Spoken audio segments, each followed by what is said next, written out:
You are the last of the Jedi. The Empire has risen. The Jedi Order has been destroyed. As far as the Emperor is concerned, the Jedi are all but extinct. But on the remote planet of Tatooine, one Jedi Master remains, Obi-Wan Kenobi, devastated by the loss of his fellow Jedi and the betrayal of his former apprentice, Anakin. Obi-Wan has been left with one last task, to watch over and protect a young child named Luke. When Obi-Wan finds out that a former Jedi apprentice has survived, he must make a painful decision, whether to stay on Tatooine or go on one last desperate mission right into the heart of the Empire.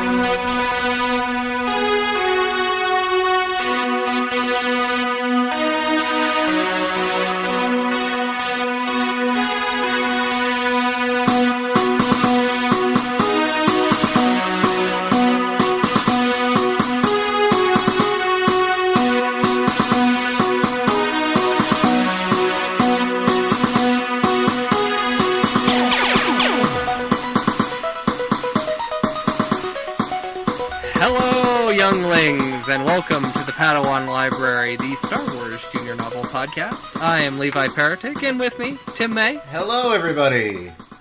This week we are reading the first in Jude's third series of Star Wars novels, The Last of the Jedi. And we're reading book number 1, The Desperate Mission, and it is a desperate mission indeed. Oh boy, lot to get into with that.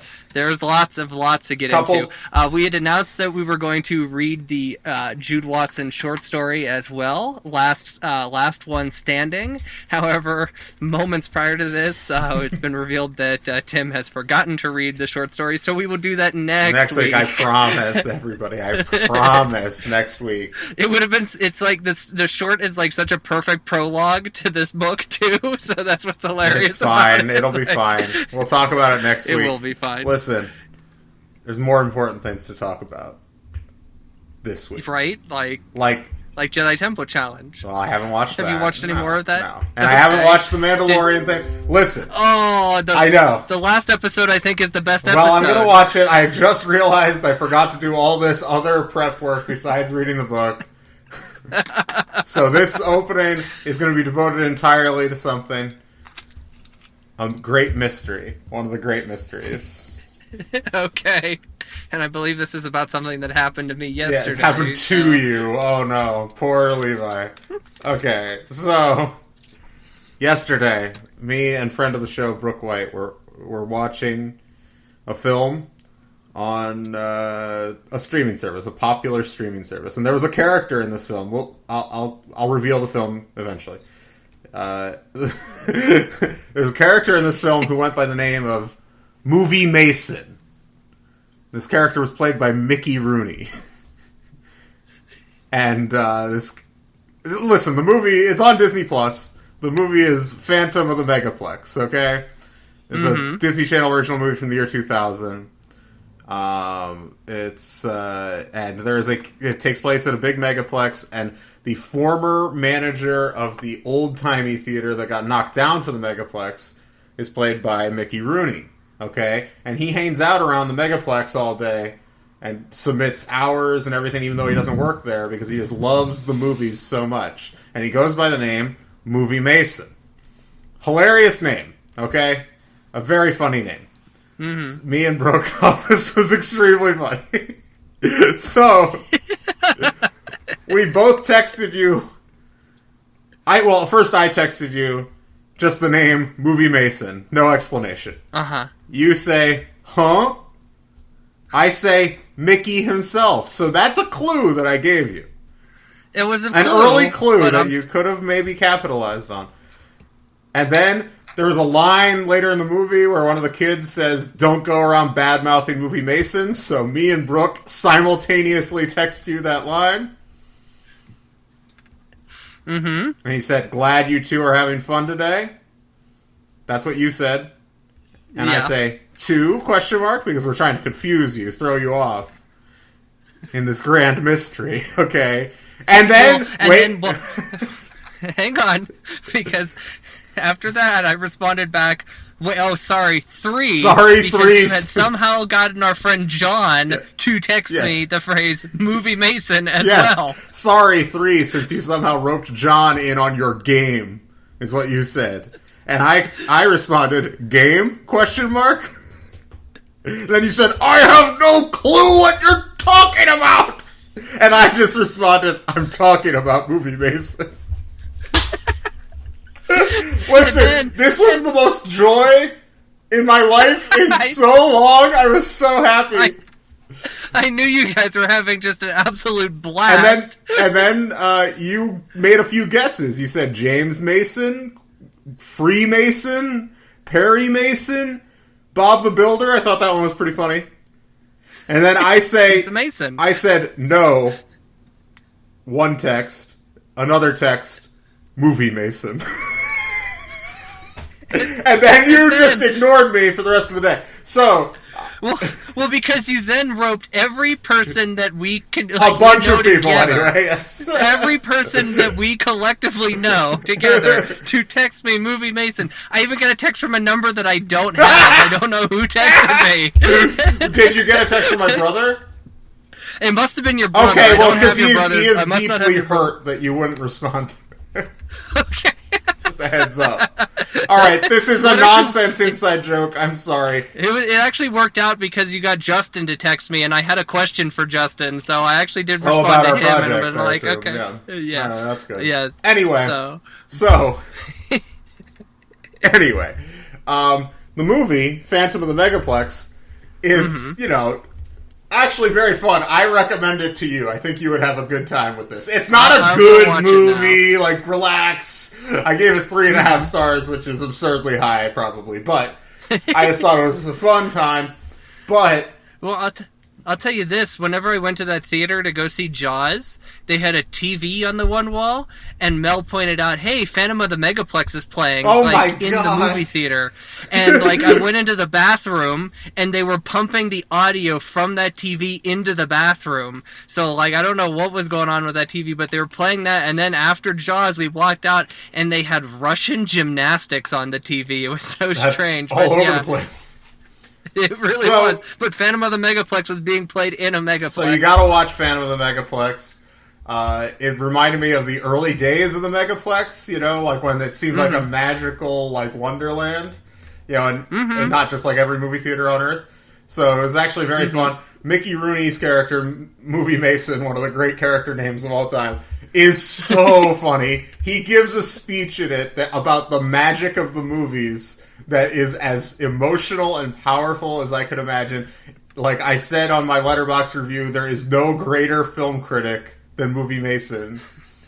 And so at the break, you'll get to hear Movie Mason's powerful speech about the power of movies.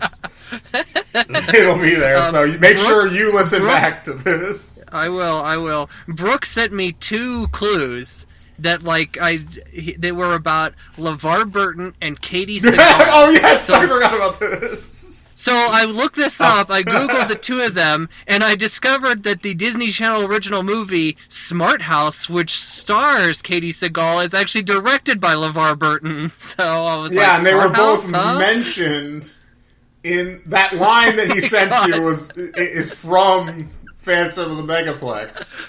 So it's because there's a big Hollywood premiere taking place at this normal Megaplex, and the main character's mom and her boyfriend are looking for them, and she's just like, "I've seen Katie Seagal and I've seen LeVar Burton, but I can't find my own child."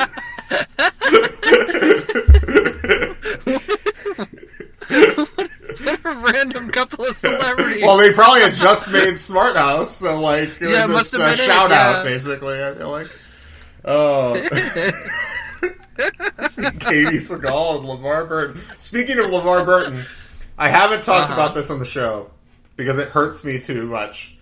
But I just want to tell everybody, I know some of the fans might know that I'm a big Star Trek fan. Mm-hmm. Star Trek Picard is one of the greatest disappointments of my pop culture life. See, I asked you about this last week, and you were real coy about it, and then you sent me a message the other day saying that, like, the fact that Picard and Rise of Skywalker have come out in the same year and are both the largest pop culture disappointments of my life. It's not so much that actually disappointment was wrong. I think I said it's like the worst pop culture thing to ever happen to me. Hang on. I'll pull up the message. Yeah. I'm going to read this verbatim since we're reading each other's text verbatim on air today. I thought the listeners might enjoy the movie Mason Saga. I'm sorry if it was boring. This is in all caps. The fact that Rise of Skywalker and Star Trek Picard happened to me within a couple months of each other is the greatest pop culture tragedy to befall me in my lifetime. It's true.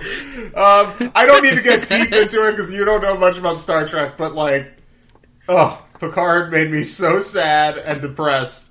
I will say I'm watching Star Trek Discovery now, which I had heard terrible things about, but I'm watching it and I'm like, this is fun. I'm enjoying it. So I'm enjoying some new Star Trek, but it makes me hate Picard even more. That's why I was thinking about it, because I was watching an episode of that and I was like, if you can make this good, why couldn't you make that good? Is what I was thinking. Anyway, whatever. I don't. That's so sad. But I mean, it's like, and assume like the Next Generation cast members like show up in like small cameos here and there. Not even all of them. Some of them aren't even mentioned by name. One of them in particular, Beverly. Justice for Beverly. Not even mentioned. Whoopi? No, Beverly Crusher. She's Gates McFadden, who was sort of Picard's love interest on the show, so it's especially annoying. The character's not even mentioned once. And terrible. I don't have the energy. I saw some this. Screenshot of of Data like in a suitcase. So is that? Well, yeah. I don't want to listen. Data is my prince, but Speaking of Data, did you watch the clip from Master of Disguise I posted on your Facebook? Oh, with Brent Spiner? I did not see the clip, but I know he's in that movie, which is very funny. Watch the clip; it's really funny. Anyway, Jesus Christ, we are off the rails. I'll just say this. This is something you'll appreciate. Picard looks so goddamn ugly. Like, do you know what I'm talking about? Like this modern television look, all the production design is so boring. It's like, and I blame the Marvel movies and I blame Avengers, because guess where in the comics, Avengers are headquartered in Avengers Tower, and it's like this cool mansion. And you know what happens in the movies? They got a campus. Like it's fucking Apple or some bullshit. And like, it's just a boring ass office building. And this is supposed to be where the most amazing things in the world happen. But it looks like fucking nothing. It just looks like faceless corporate America. And that's the same shit they do to Starfleet in Star Trek Picard. I'm tired of it. The fucking cinematography is trash also. Like, it's so overlit at all times. Everything is washed out. The fucking color grading is trash. Everything about it is bad. All right, let's move on. It's that Netflix syndrome. Oh, it's a similar. Yes, Yeah, I hate Netflix. Any sort of original Netflix content. So there are some exceptions, but yes. Well, if anything, I mean, Jon Favreau is going to change all that here pretty soon. So with the volume is going to change the world. I will say Discovery, which is presumably shares a lot of the crew of Picard, I would assume. Looks okay. Looks pretty good. Like, I don't have any big problem with it. Like, it's not. It doesn't look immaculate and beautiful and like iconic like the original series. But it looks cool. Like it's a fine. So did anybody from Next Generation work on this? Any of the writers? Or is it... No. Yeah. so dubious. That made me so mad. I was just like, but I will say one of the writers on it is one of my favorite novelists of all time, Michael Chabon, and I don't know what the fuck happened there. Like an actual genius, but whatever. Okay. I'm sorry. Well, I guess we need Jon Favreau to come in and help out. I don't know if Favreau is right for Star Trek. I don't know who I want. We'll see. They hired some new writers for season 2 of Picard, so we'll see how that goes. But I am very skeptical that it can be righted, unfortunately. So I'm not, whatever. If you liked it, you liked it. I'm happy for you. Whatever. Mm-hmm. Same thing with Rise of Skywalker. You're allowed to like whatever bullshit you want to like. I don't care. Oh, okay. I'm sorry. It's okay. I'm trying to think if there's anything Star Wars we can talk. Since I failed on every level. Yeah, I will say Disney Gallery, the last episode, is probably my favorite. We'll talk about it next week. I completely blanked on watching it. That's like a... Yeah, and Jedi Temple Challenge has been repetitive, but something unique happened on this week's latest episode. Yeah, maybe I'll catch up on that. Yeah, and I will eventually catch up on Clone Wars, but now I'm in Star Trek land right now, so... Well, I downloaded last night the Criterion channel, so I'm going to be falling into a hole there pretty soon. Very nice. I watched 2 movies last night, so I watched But I'm a Cheerleader. I know of that movie. I've not seen that. I've heard it's good. It's fun. Yeah. It's good. And then I don't know if you've ever seen it because you didn't log it on Letterboxd, but have you ever seen Jackie Chan in Spiritual Kung Fu? That's like an early one, right? Very early. He's actually credited as Jackie with a Y, Jacky Chan. Is it called Spirit? There's another movie called Half a Loaf of Kung Fu. I don't know what a lot of the titles those early ones are. I don't think they're connected. Basically, the premise of this movie is he's the goofball clown at the Shaolin Temple, and somebody like a ninja breaks in and steals the manual for 7 Deadly Fist, the most deadly of all the martial arts maneuvers, and there's only one thing that can defeat 7 Deadly Fist. That is the 5 Style Fist, which was lost centuries ago. So they're, of course, in a panic, but then these ghosts show up. These 5 ghosts show up, and these ghosts are crazy looking. They're in straw tutus, and they have these red wigs, and I think they're supposed to be women, but I couldn't tell if they were actually played by men or women. Not that it matters. They fart in a monk's face, and then Jackie gets them to submit to him by urinating on them. Classic. And then he gets them to train him in the 5 Fist style because they are the ghost of the 5 Fist style. And there's huge fights in it. It's there's a lot of like fun moments in the movie. And the early stuff is like super goofy, and it's very fun in that way. It's very goofy. It's goofy in the fact that like the entire movie is dubbed.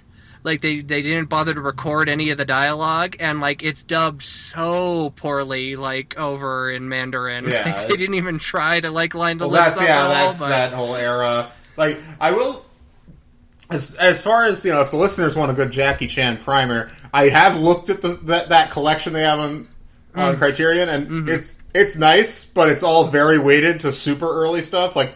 Police Story 1 and 2 are the only kind of like prime era movies, I believe, on there, right? Right. Do they have Project A on there? I don't think so. All right, well, to me, the essential Jackie... They do have one, My Lucky Stars, that's on there, right?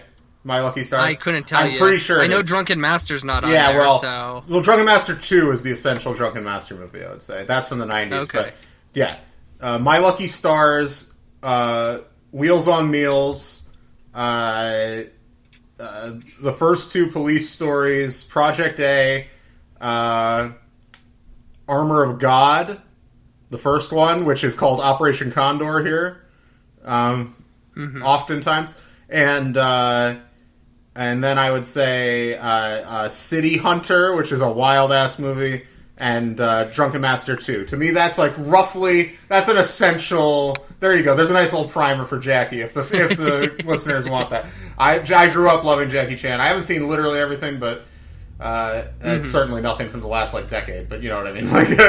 Yeah. But like, yeah, it's he's a delight. So he is a delight. I mean, I don't think I saw Police Story 1. I didn't see Police Story 2.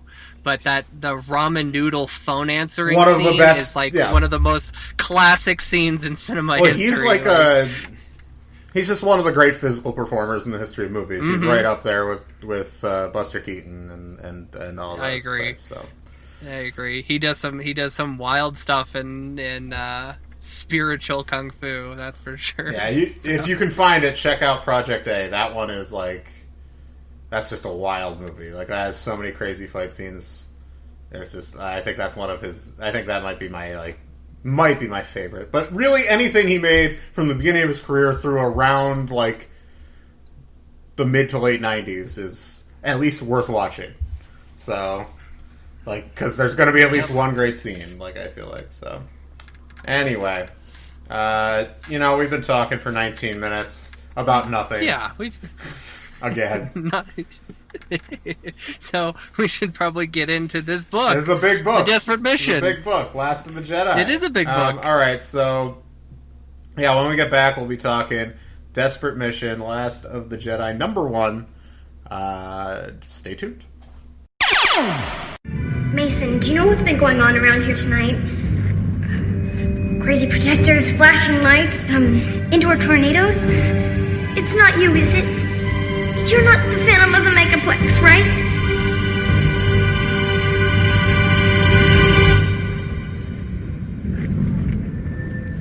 Children.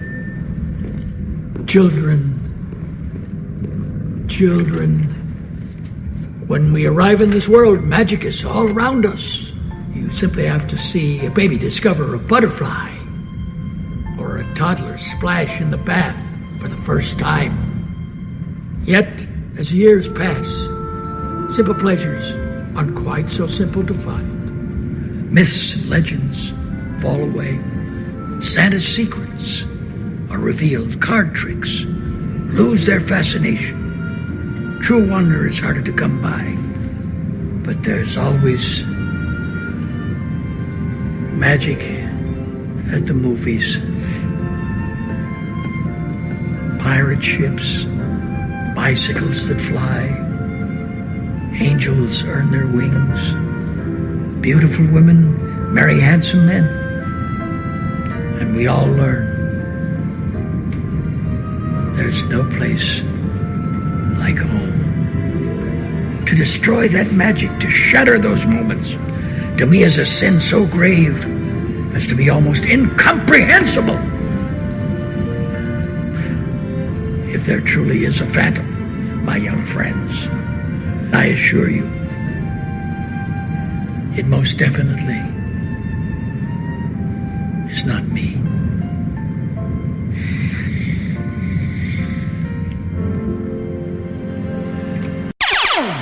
Welcome back to Padawan Library. I'm Tim May, here as always with Levi Paratic. Levi? Hello. Hey, so this week, this is big new series week. It's big, huge new series. All right, Last of the Jedi, the third Last Jude of the Watson. Jedi.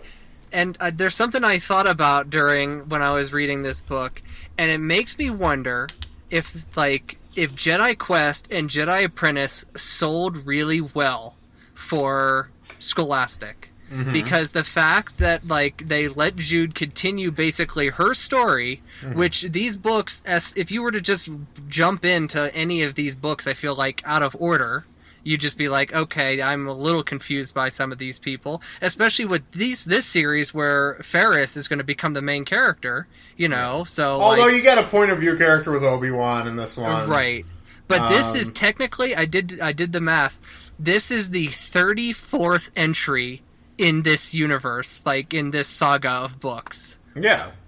So it's crazy. And we talked about at the end of Jedi Quest, and maybe with Secrets of the Jedi, that maybe this is the end of an era, but this feels very much just continuing. We were wrong about that. whatever fan told us that's like, it feels like a separate thing. Maybe it does eventually, but right now I feel like we're just smoothly transitioning right into the next thing. So it's fun to be back in the Jude universe. I know we were there last week, but yeah, no, it's this one.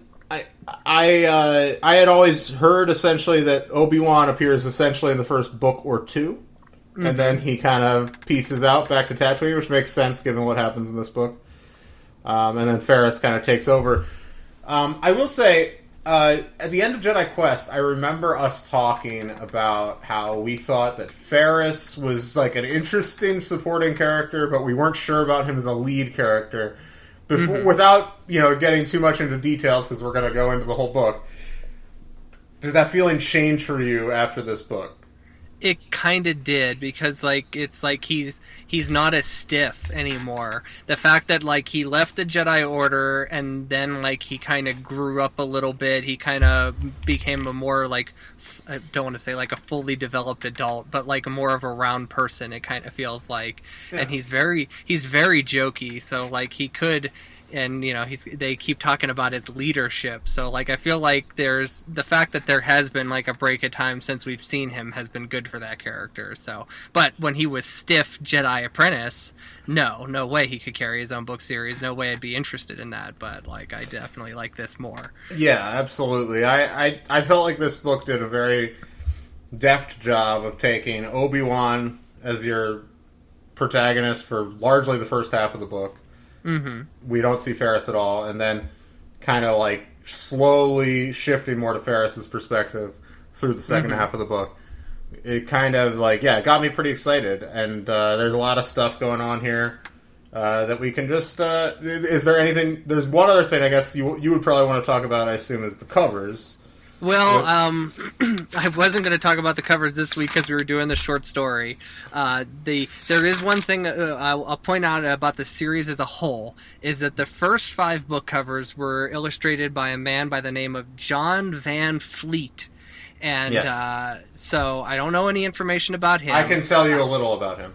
Oh, you can? I don't know. This is just off the top of my head, but I'm almost positive. He, there was a one-shot in Grant Morrison's Batman run from 2006 to 2012 or something, but this was early in the run. It was a one-shot that was a totally prose story with a few illustrations, and they were these frankly fairly ugly CGI illustrations. And they, I believe they were by John Van Fleet. All right. But we can do some more research and confirm or deny that for next week, but I'm pretty sure that's the case. Well, next week we'll do the short, so in book 3 we'll do the research on John. So in a few weeks. Down the line. A few weeks, but he does appear to be a very big fan of, rotoscoping images. I don't hate all of his covers, but a couple of them are okay, but there's one in this series, and I won't say which one, but I think it's kind of repulsive looking. I think it's one of the worst covers that we've ever encountered in any of these books. Now, after the first 5 books, though, Drew Struzan... that's the one. Don't reveal it. I won't say what it is, but I figured it was But after book 6 through the end of the series, Drew Struzan takes over. He returns. I mean, he, of course, did the covers for Jedi Prince. I'll say his work on this is a lot less half-assed than the Jedi Prince covers or a lot of his 90s book covers. It's a little more... But you also get the vibe that he is exploring digital tools and digital painting with these covers, and he's not actually doing painted covers like he had done for the Jedi Prince books. So. Probably, but they look pretty good though. They're not terrible. They're an improvement over these first 5, is all I'll say. I only got 2 of his. I still need to get the rest of them. So yeah, they're all pretty standard Drew kind of he knows how to lay out the covers and how to place the characters and that kind of thing. I do find number 9, Master of Deception, a very funny cover. I'm showing it to you right now. Oh, that is a very funny cover, because I assume that's Ferris on the cover, and his hair is so wild. He just looks absolutely wild. We'll talk about it in a couple months. All right, so let's jump into this. Let's jump right into it. So we're starting on Tatooine.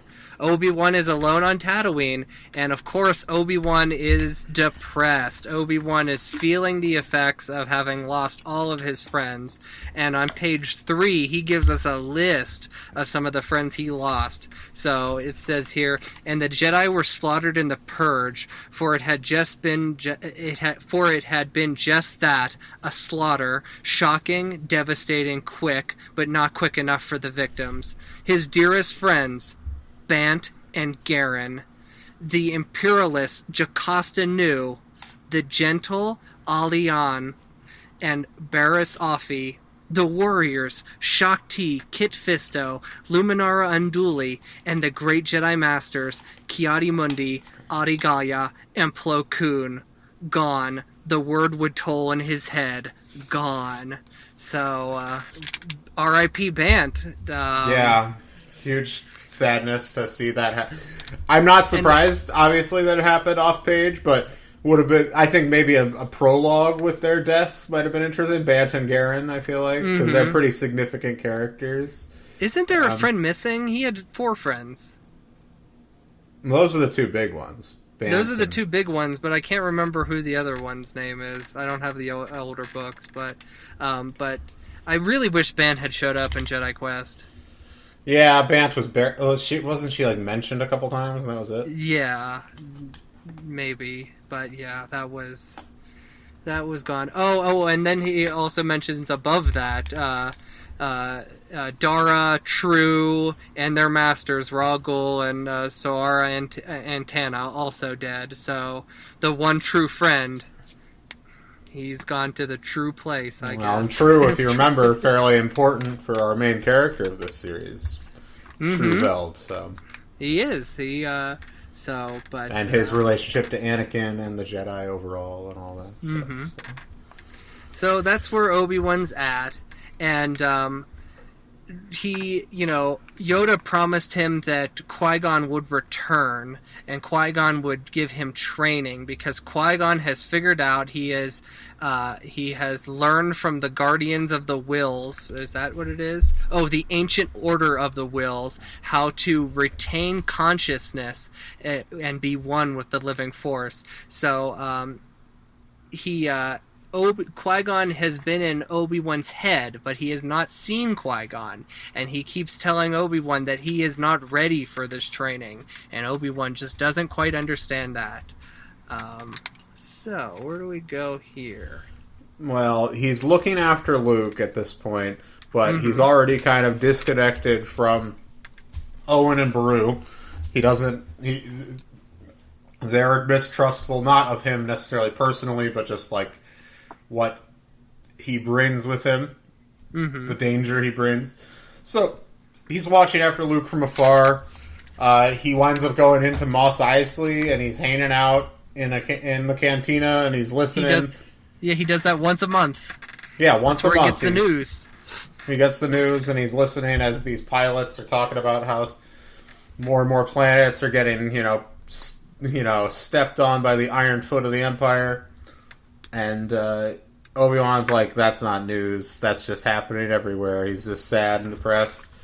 And so he walks out and he sees that his Yopi that he rides is not where he left it. He's like, where's the Yopi? Where's the Yopi? And what voice does he hear? Qui-Gon, the QG, the OG the QG shows up. And this is a great scene. I love the fact that we finally get, Qui-Gon returns. Yes. I can't remember. Let me figure out where that chapter is. Oh, it's in the first chapter, I'm pretty sure. Yeah. Actually, chapter 3, page 16. Oh, okay. Yeah. You're here, Obi-Wan said. The words felt thick in his throat. He felt a rush of emotion at hearing Qui-Gon again. Obi-Wan had ducked into a vacant building across from the cantina. The derelict shelter had no roof, so that the stars shone clear above. I have always been here, Qui-Gon said. Being ready is your choice, my Padawan.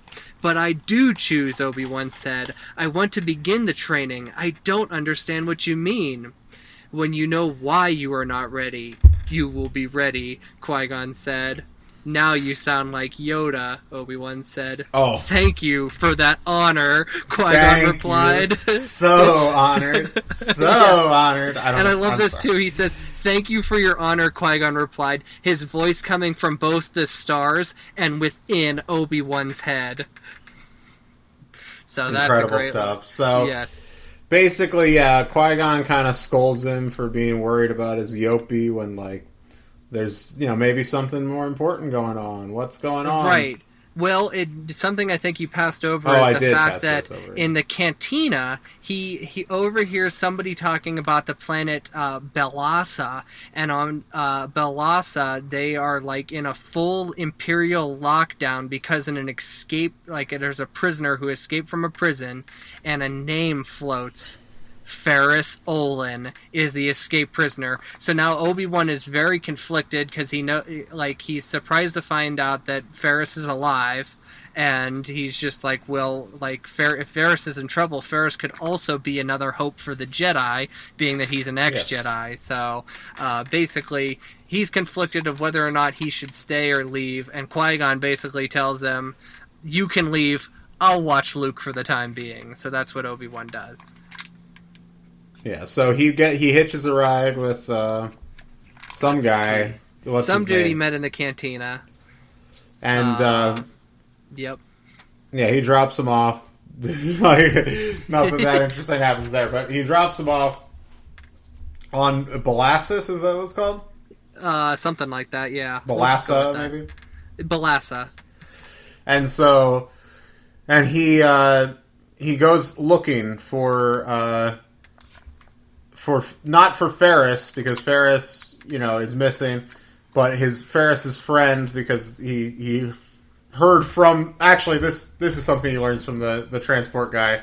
He learned that Ferris was business partners with this guy Roan something.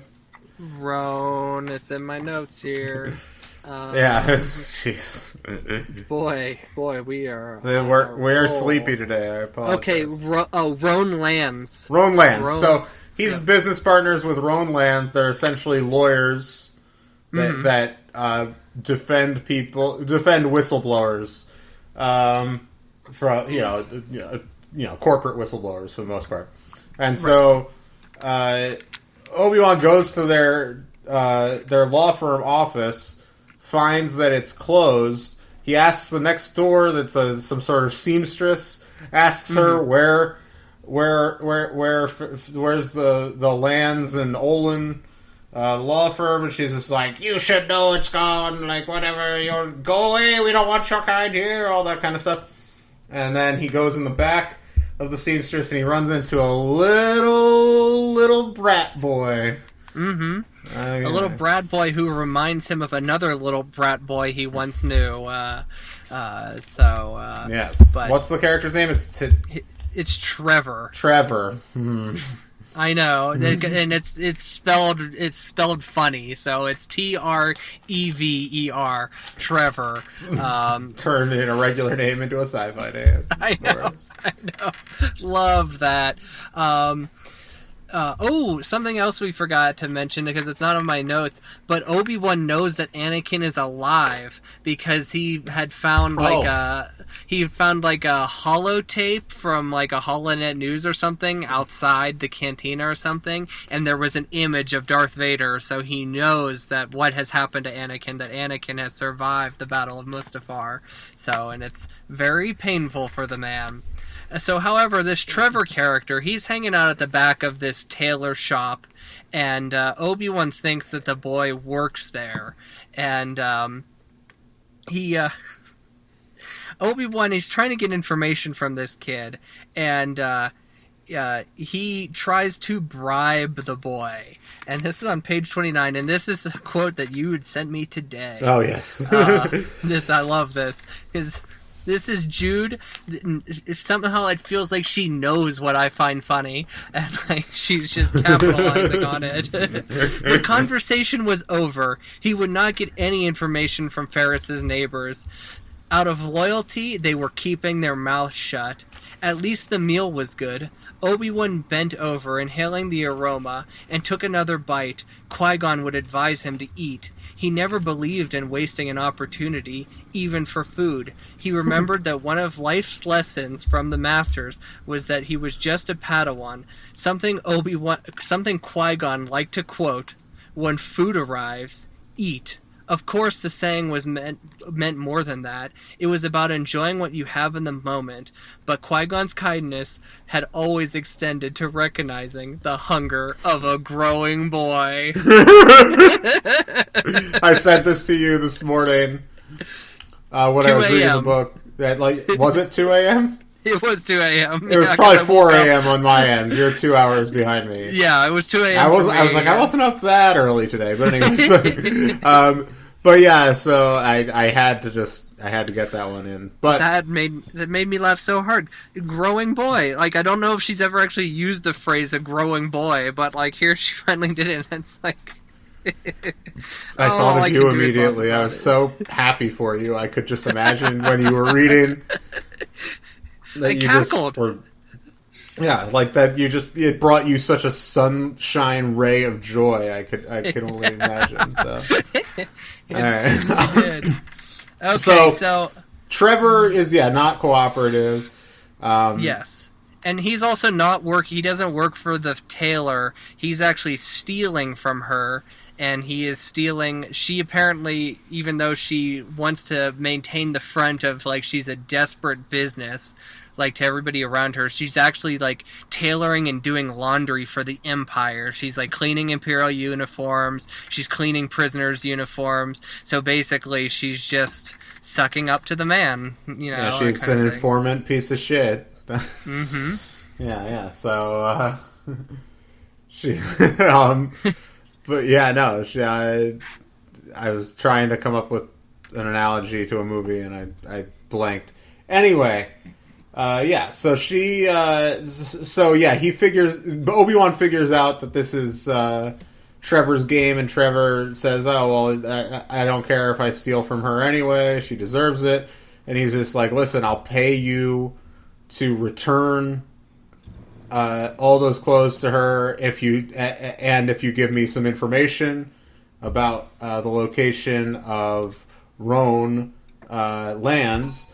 Yeah, Roan lands, right? Yeah. Mm-hmm. And so he does that, finds out that Roan lands is being kept in a hospital with his dad's old business partner or something as a doctor. I can't remember her name off the top of my head. The doctor's name is Dr. Amy Anton. So Dr. Amy... She's looking after Roan. She is, and Roan is in bad shape because he's been subjected to this. What's the thing called? It's like some sort of neurotoxin. Yeah, neurotoxin. Some sort of neurotoxin. Yeah, he's basically in a coma, and the Empire has brought him to the medical center there so that she can keep him alive, try to get him out of the coma. Basically, the Empire just pushed him too far. And trying to get information out of him, but he can't be dead yet because they want to use Roan to get Ferris to come back. Ferris is what they're really after. So, Obi-Wan, he meets Amy. Amy believes that he's from an organization called 11, and but while he's there, a person in a red robe shows up, and she informs him that this is Inquisitor Malarum, and Obi-Wan senses something immediately, a connection to the Force, something he's not used to feeling anymore, kind of thing. So he senses that this Malarum, he is Force sensitive, so she hides Obi-Wan. Malarum shows up, basically, gives her shit. Why isn't you got to keep this guy alive? She's just like, well, I can't, I don't know the neurotoxin given to him. And he's like, well, it would be a shame if something happened to your young boy on his way to school, Wow. Classic Inquisitor behavior right there. Uh-huh. And then he pieces out, and then she turns to Obi-Wan and she's like, I'm done. I'm joining 11. Let's go. So she packs up Roan. She packs up Obi-Wan. They go to 11's headquarters. I just want to say something about the Inquisitors. I'm a big fan of them as villains. They're classic expanded universe guys. And it's just super cool. And when they showed up on Rebels, it was a very big deal for me because I grew up reading about the Inquisitors, and I was like, that's such a cool idea. And this is also a similar situation because it's like, this is finally the Inquisitors after we know how the Jedi hunt began. So it's a very interesting thing. And also in Rebels, one of the Inquisitors voiced by Sarah Michelle Gellar. She certainly is. She certainly is. I mean, her hubby's in the show too. Of course, so, yeah. Fred and Daphne themselves. So. Yeah, the classic Scooby-Doo reunion. So. I know what you did last summer. Reunion. Relax, everybody. We know they were in a movie before Scooby-Doo. Oh, man. What a pair. Yeah. Anyway, so they head to this 11 headquarters, and there's this guy by the name of B something, right? It starts with a B. There's a B character. I only have Will written down. That's it. Never mind. Will. Okay. Yeah, there's two named characters in 11. The one's not really important, so I only wrote down Will. Will, he's the leader of this. It's an 11 or the 11? It's like I think it's just 11. I don't know. It's some sort of, kind of resistance group against the Empire on Balarsa.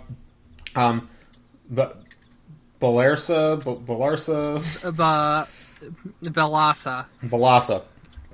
So they and so Obi-Wan. I know. Listen, I'm sorry, everybody. Obi-Wan basically kind of just straight up tells them who he is at a certain point, because what happens is that Will says, we know, basically in order to vet him, because they're going to take Obi-Wan prisoner because they think he might be a spy, they say, oh, listen, we know Ferris's secret, and Obi-Wan's like, oh, you mean that he was a Jedi? Yeah, obviously, so am I. Basically, that's what he says. Yeah, there's a moment where some girl is just like, well, then if you're... Because, Will has a blaster pointed at Obi-Wan, and she's like, well, if you were a Jedi, you could do... And then Obi-Wan just uses the Force, plucks the blaster out of his hand. Blaster out. Nice and she's try, just like, Will. oh, never mind. And, they're all like, can't believe it. Look at this G, basically. But then they're like, well, there are some Jedi who I've heard turned on everybody and joined the Empire, which that's interesting if that comes back as a thing later on in the series. But that Imperial propaganda, So yeah, basically at this point there's a lot of kind of plans being hatched, right? And then there's a big attack, I believe, right, on 11. No, there isn't. Hang on. Let's. Oh wait, see no, because they wake Roan up, right? Roan. Yeah, Obi-Wan has to go undercover. He goes yeah, because the thing we forgot is in the big bin of clothes that Trevor had stolen. Obi-Wan found some sort of information stick or something, an Imperial code cylinder. It's called. Oh, classic code cylinder. So he's able to do that, and he.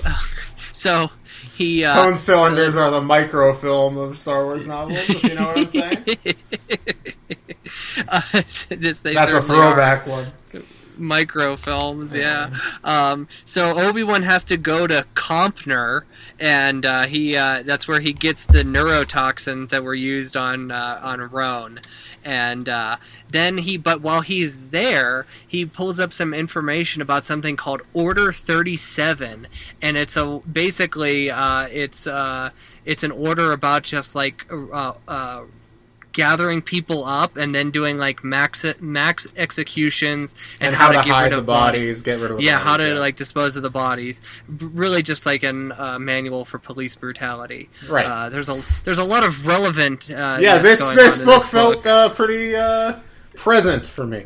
Yes, it does. Yeah, again, we'll get into all that in a second.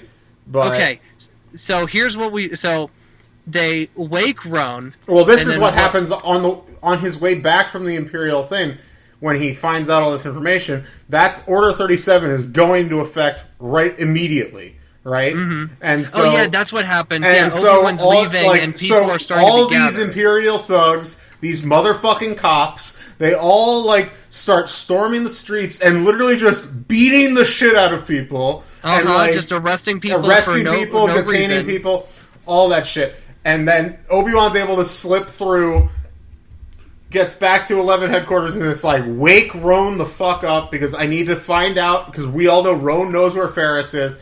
I need to find out where Ferris is. And he talks to Roan, and Roan's like, I told Ferris I would never tell anybody where he is. And Obi-Wan's just like, I'm not going to he's like, not even the rest of the members of 11. And Obi-Wan's like, I'm not going to tell them either, but, like, I need to go find him. Like, he's somebody, he needs to be here right now. Do you see what's going on outside? We need this dude. And so, Roan... don't forget, too, like, Obi-Wan meets Roan, and he talks to him for, like, a second, and, like, Roan goes, oh, you must be Obi-Wan. Ferris told me about you. Roan and Ferris, there's a real connection there, I feel like. I mean, that... Like, they are written as if they are romantic partners, I feel like.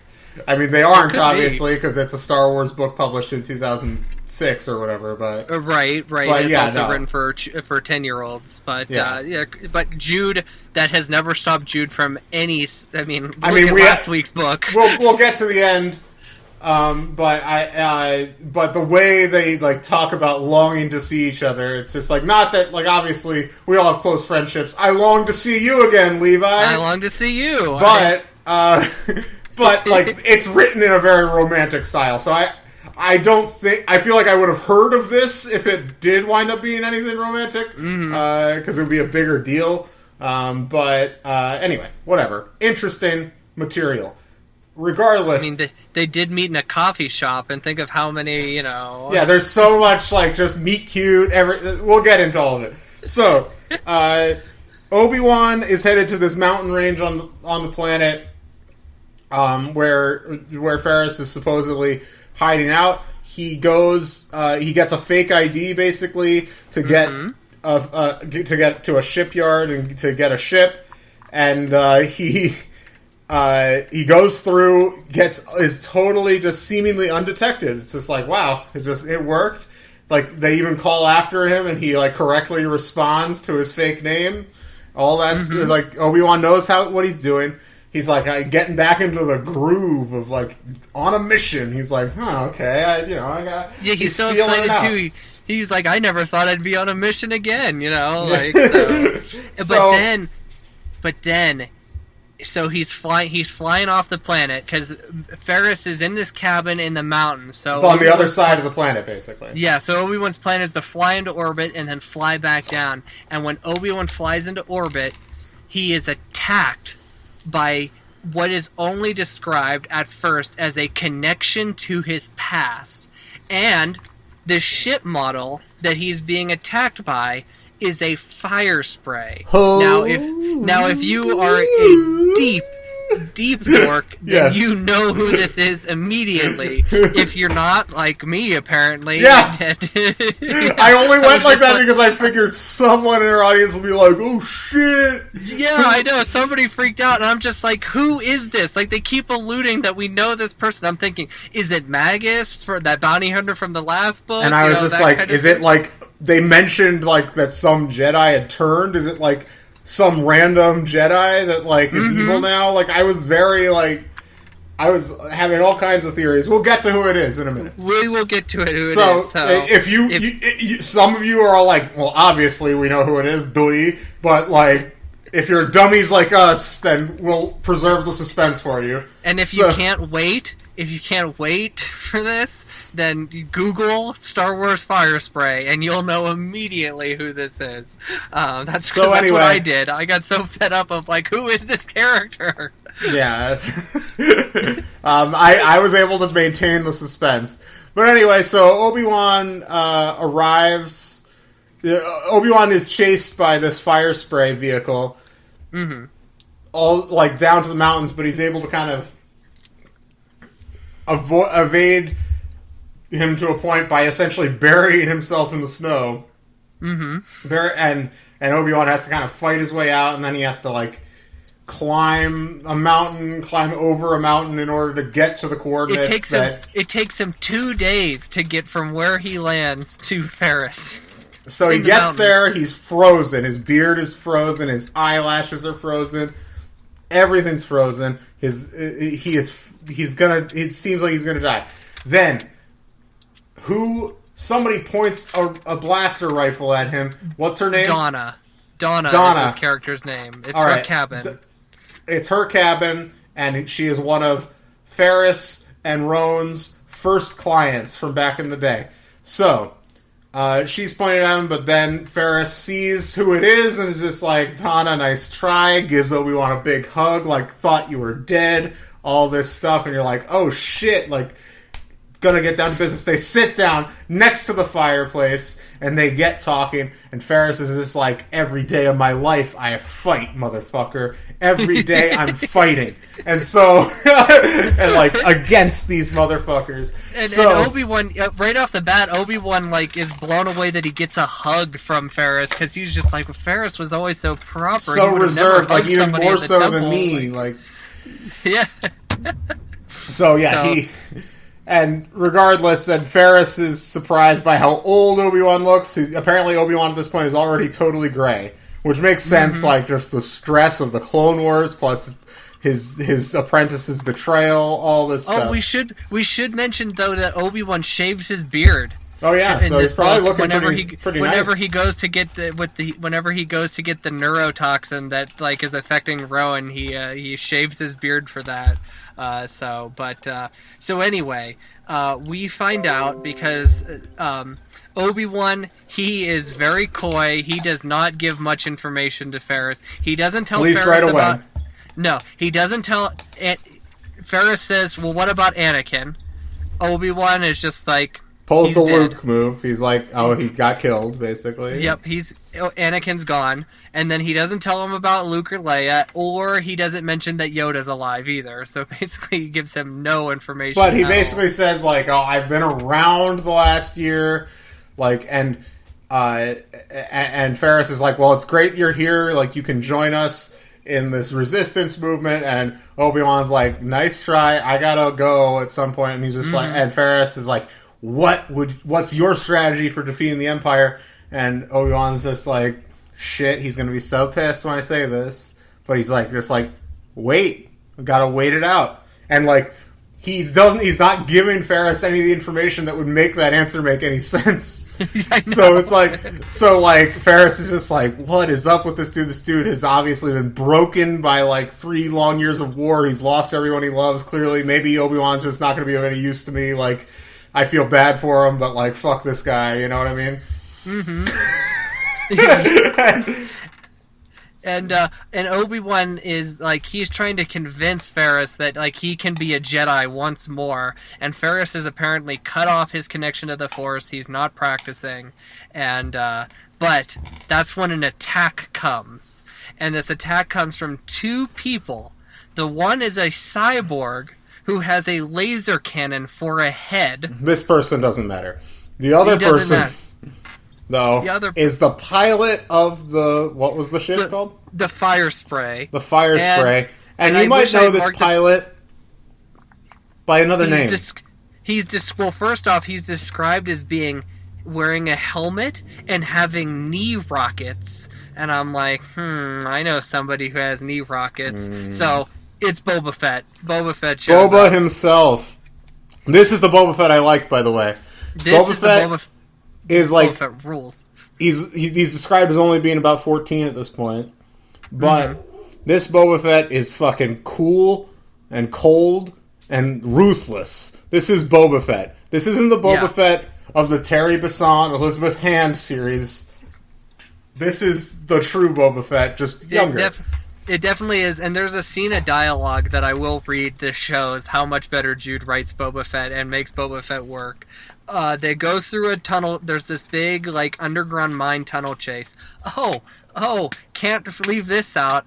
The message comes out on the holonet about Order 37. If Ferris does not return to the capital and turn himself in, they will kill all of the prisoners that they round up. All of the innocent citizens. Them. So essentially the whole kill city, them. basically. So. Yeah. So anyway, big tunnel chase. There's at one point they're in water, and Obi-Wan summons a giant wave to help them escape the tunnel. Let's see here. Oh, he does reveal, this is one piece of information that he does give Ferris. He reveals that Sheev Palpatine is a Sith Lord. Oh, and yeah. And then... Well, that doesn't happen until the next conversation. So, they escape Boba Fett, but... Yes. They wind up having to take a very long route back to the city. So, on this route... That's when Obi-Wan tells him, Sheev Palpatine is a Sith Lord. He's not just some garden variety evil emperor. He's a Sith Lord.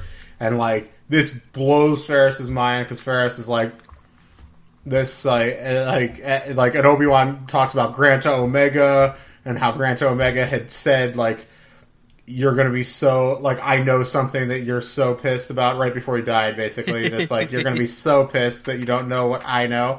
And, Obi-Wan feels like a fool because it was that Sheev is the Sith Lord. So, and he tells him that because Obi-Wan's convinced that the Empire's going to kill all these citizens regardless if Ferris turns himself in. Ferris is like, they would never do that, and he is just like, well, Sheev Palpatine's a Sith Lord. Of course they're going to do that. That's how they break the people down. And Ferris is able to figure out that Darth Vader is Sheev's apprentice, but still. Obi-Wan's not going to tell him who that is still. That's going to be the great moment of this whenever Darth Vader and, Ferris meet. Yeah, I'm excited. So they... and so, yeah, they get back. And so basically he tells them, you have to, it's like... Ferris says, yeah, but I still have to turn myself in just because, what else am I supposed to do? But... Obi-Wan's like, you can do it, but do it in an unexpected way. Some old Jedi proverb. And so, when they get back, why don't you take over here? Because I'm blanking on what their plan was initially. Okay, so their plan, it all relates back to the dirty laundry. So Trevor goes back, they get Trevor to steal the laundry with the Imperial uniforms and the Imperial prisoner uniforms. And... this comes into play because Ferris shows up at the prison. They go to release the prisoners, but then the prisoners get mad. They start to riot. The Empire calls, and they start to round them back up. And then Obi-Wan and all of 11 round up basically every citizen of the planet. They're all dressed in prisoner uniforms and Imperial officer uniforms, and they crowd the prison, and because there's Imperial officers, the stormtroopers don't know who is a real Imperial officer, who isn't. They're basically all overwhelmed, and they have no choice but to retreat. And Obi-Wan goes in to swoop in and save Ferris. However, his ship gets destroyed because they're chased by Boba Fett, and they basically have to break into the prison. They get away from Boba Fett. And so they break into the prison. They then break into Malorum's office. They get some information there. I can't remember what the information is. Oh, yeah, it's Yeah, I can't remember. Oh, I have marked that at some point Ferris says, "You think resistance is futile?" Oh, Star Trek reference. Some Borg shit, yeah. So anyway, but while they're in his office, Boba Fett and Malarum show up. And Ferris and Obi-Wan hide behind the curtains of the office. They literally hide behind the curtains, and here's it is. So they hide behind the curtains, but while looking at the data pad, they find out that Malarum is gathering information on Darth Vader. Like, he kind of thinks Darth Vader. And so he's looking into the planet, the moon, I guess. What's it called again? Polis Massa. Polis Massa, which where Padme passed away and the twins were born. So Obi-Wan turns like gravely white. Turns blue as a Twi'lek, according to... Yes, that's what it is. According to Ferris. Yep. And so we'll get back to that later, because Ferris asked about that. So then, let's see here. But then Boba Fett shows up. And where is that? Because I want to read this, because this is... Okay. Here it is. Boba Fett was no longer wearing his helmet. He stood, holding it under one arm. His dark eyes didn't flicker despite the abuse. Ferris had seen that look before, in other young beings after the war. They had seen too much and suffered too much at an early age. Boys like Trevor. Yet Trevor, despite his criminal ways, was good at heart. This one, Ferris thought, was damaged. "You let them get in the way," Malarum raised his voice and hit each word hard. Still, Boba Fett said nothing. Ferris was a little impressed and disconcerted at Boba's silence. The young man had little too much assurance, and it was unnerving. Even Malarum looked unsettled. "Aren't you going to say anything? Because of you, Ferris Olin escaped and was able to return to USA. Now he is somewhere in this building." "That isn't..." Hang on. Let me try to summon a Tamara here. Hang on. "Get your things. We're leaving." "Isn't that what you wanted?" Boba asked. "You wanted to show the citizens of USA that you could get him. You got him. If he's in the building, you'll find him. He can't get out." Malarum leaned in closer. "You were hired to find him. I'm telling you that he's here. Bring him to me." "I have told you when I took the job that I needed to know everything," Boba said. "You didn't tell me a Jedi would be involved." "I didn't know." "It was your business to know it." "Didn't you recognize him?" "No, but he's very skilled." "Interesting," Malarum murmured. Are you using the Jedi as an excuse for your failure?" "No," Boba said. "It just makes the job more challenging and more expensive." So basically, here Boba negotiates for more money and he leaves. But this is a much, like you said, it's the cold and ruthless Boba that Boba should have been in the entire Boba Fett series. Agreed. So that scene was the most Boba Fett shit. I will say then, at this point, essentially, Obi-Wan and Ferris figure out a way off the planet, undetected. I'm blanking on how. Frankly. They steal a ship. They steal like an Imperial ship from the prison, like, launch bay or whatever. And yeah, during this time, what's his name? The kid. Trevor. Trevor is... part of this plan was that he distracted some stormtroopers by telling them that he had brought laundry back, and that like Malarum will be pissed at them if he doesn't let him in or whatever. Mm-hmm. So whatever. Obi-Wan, Ferris, they get off the planet, and basically Obi-Wan says like the only way you can make sure they're safe is that you cannot return. Like you have to go somewhere else, because the people of that planet will be more safe if you're not there to be hunted by the Empire. And so Ferris agrees, and they head off. They're in hyperspace. They're heading towards this what is it? This it's a distant suns or something. What's it called? Something like that. So there's a moment here where Obi-Wan is trying to convince Ferris that he can still be a Jedi. This is on page 164. "It doesn't matter," Ferris said. "I walked away. It was the most difficult thing I had to do, but in a way I'm glad it happened." "You're still a Jedi, Ferris." "No," Ferris said slowly. "I am not. I can never really be a Jedi again. Not just because I left the Order." He looked back in the direction of Balasa. "I have attachments. Once there was something that I wanted that the forbidden by the Jedi Code," Obi-Wan said. Which, obviously, Surrey reference, that's what he's talking about here. Qui-Gon said something to me then. He said, "Maybe in a different galaxy things will change. The Jedi will change. Here is change, Ferris. And I think in the new order, attachments will be strength. Maybe this is how the galaxy will be saved. So yes, you're still a Jedi." Suddenly, a head with spiky blue hair popped out of a storage closet. "You're a Jedi, Ferris? You monkey lizard, that's galactic!" Ferris rose from his seat. "Trevor!" So Trevor was a stowaway on the ship, and this kind of sets up where we're going from here. We've got Obi-Wan and Trevor and Ferris together. And the book ends on a cliffhanger because they get to this spaceport, and who's there waiting for them? Boba Fett. Mm-hmm. So, here's my thing with this book. I was all the way to almost the very end of the book. I was like, this is conceived in midi-chlorians. This is a masterpiece. And then Trevor shows up as a stowaway, and I was like, gotta knock it down to a 10. Sorry, Jude.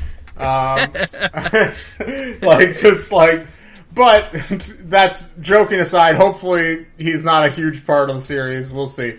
But, joking aside, I thought this book was awesome. I was pretty, engrossed the whole time. Mm-hmm. Like I said at the beginning, the transition from Obi-Wan to Ferris as the protagonist, I thought was really deftly handled. And I think I was pretty invested in the world. It was very classic Jude conflict, of course, but this time it's out in the open. The galactic government is approving of this corruption. It's their own corruption, so it's pretty distinct still from the classic Jedi Apprentice setups, some company taking over a world, which I love. I love that stuff, evil corporations, But this distinguishes itself somewhat from that, so I like all of that. I think Ferris is really built out here. I'm interested in his past.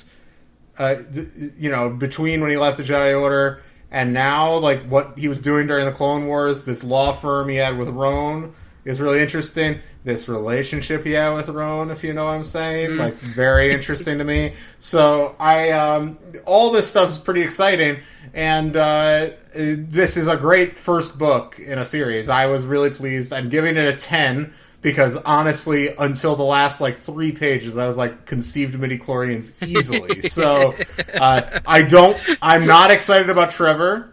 I'm a little nervous about Trevor. Please don't let Trevor stretch beyond book 2. That's my or I hope he evolves pretty rapidly into a different kind of character. Well, we know from that book cover that I was saying it might be one of the worst book covers in any of these books. I think Trevor is on that cover. I think that's Ferris and Trevor on that cover there. So we know he at least goes into book 4. So let's hope that... That's book 3. It's book 3. Oh, it is book 3? Okay. All right, never mind. There's a spoiler. Yeah. But yeah, we'll I agree with you. This book was a real page turner for me. I started this book on Sunday, which was probably a little earlier than I should have. But the way I've been usually read these books is I wake up every morning and I read about 30, 40 pages of the book, and that's all I read for the day. And that takes me right into our record day usually. However, this book I finished on Tuesday. So I started it on Sunday, finished it on Tuesday. So that's why I was a little rusty on this book here. But I couldn't put this book down. I just wanted to know what was going to happen in this book. So I am, too, also going to give it a 10. And my reasoning for giving it a 10 is I do this every time in these series. I'm not willing to give the first book, Conceived in Midi-chlorians, that the series needs room to grow. I agree. But I just... 10. I thought it was possible. Like, honestly, to the last few pages, I was like, I don't know what I'm going to say that's not Conceived in Midi-chlorians, because it was awesome. I love Jude. I'm really excited about this series. I've always been curious about it. And, yeah, so I think this is going to be awesome. There's 10 books, so... And I think one of the biggest things about that what hinges this... the success of this series hinges on how interesting she can make Ferris, because in all of the other books we have movie characters to fall back on, characters that we know what they look like, we know how they act, we know the tone of their voice, whereas this series is the first time we have a completely original character basically leading the series. So that's what the success of this series all hinges on, is how interesting she can make Ferris. So she's really given herself like a new challenge that she's never done before, and I'm very excited to see what happens with that. So. Absolutely. So yeah, I'm looking forward to it next week. So next week, Dark Warning. Dark Warning. And we're gonna heed our dark warning. That's what next week's book will be. So very dark. I have something else I want to maybe start doing if this is interesting, and this is not Star Wars related, but it's just a way to close out the show instead of What are you doing after this, Tim? What are you doing with the rest of your day? Well, I have to edit the show. Oh, right. Oh, that's important. How long does that usually take you? Not a super long time. It takes probably about an hour all told, because the problem is the video for YouTube. I have to export an hour and a half video, so that takes about a half hour, even though it's just one image, and then I have to upload that. The audio part of it takes like 15 minutes. Oh, wow. Max. Unless there's a big issue. But sometimes there's been big issues. Well, yeah, that's all I have planned. Otherwise, I've been reading some comics. I've been reading some Fantastic Four comics and just kind of chilling. I'm watching Star Trek. I've been watching the original Star Trek again. So maybe I'll watch an episode or two of that. Listen to a podcast, maybe. I don't know. So... What are you doing? Nice. Well, I'm going to shower. You wanted to record early today, so I figured you have plans. Well, I have a reason for that. It is my cat, Sally. It's her 3rd birthday. A happy birthday to Sally. And we are going my greatest enemy, Sally. Sally's attacked me twice, for the listeners. She's a cat. I don't actually blame her, but it's just notable. Twice I have been brutally attacked by Sally. And you're notoriously not a cat person either, so... but we are going into Deadwood, where they have an Old West-style, photography studio, and we're going to get a family portrait taken. Do they do daguerreotypes, actual... Yeah, well, they don't... It's, style. They make the photo sepia tone, and they have There's backgrounds. A place... In Philadelphia, I took a Pennsylvania history class a couple semesters ago. Yeah. Super interesting. I wrote a whole paper on photography in Pennsylvania, the history of photography. There's a photography studio in Philadelphia that has been there since the beginning of photography that still does original daguerreotype style portraits. So definitely that's something I want to do at some point. So I would. I mean, that would be even cooler. I mean, that would. I mean, you. But that's cool though. Yeah, it's still gonna be fun, and you're in Deadwood. It's gonna be fun. It's cool. Yeah, I'm hoping they have a little cowboy hat because they allow pets. Like, that's cool. you know, so they allow pets. So I'm hoping they have like a little cowboy hat.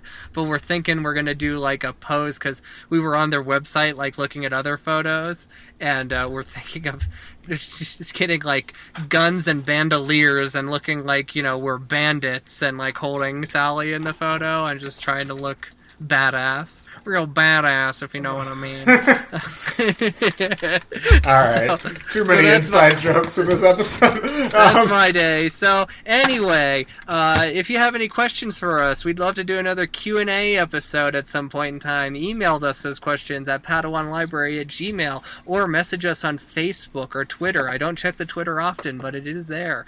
Then also, you could follow us on Facebook and Twitter, and you can also follow us on Instagram, where I try to post daily. Also, next week we are reading the short story, the Jude short story, Last One Standing, which I have tweeted out yesterday on the Twitter. I apologize. Today. I apologize to our listeners. I'll tweet it out again next week. I failed so you people yet know.